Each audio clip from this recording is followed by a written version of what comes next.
Indireklamo sina Manila Mayor Isko Moreno, Vice Mayor Chi Atienza at ibang opisyal ng lungsod ng kapatid ni ex-Mayor Honey Lacuna na si Dr. Lailani Lacuna.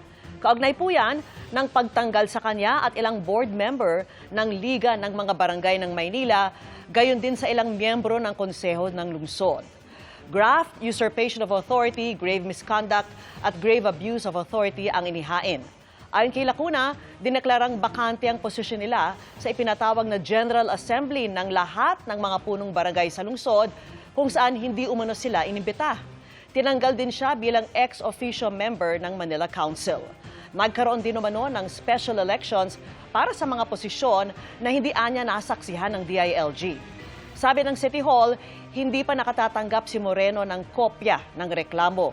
Pero iginagalang daw ng lokal na pamahalaan ang ginawang botohan ng mga punong barangay para sa bagong mga uupong opisyal ng Liga.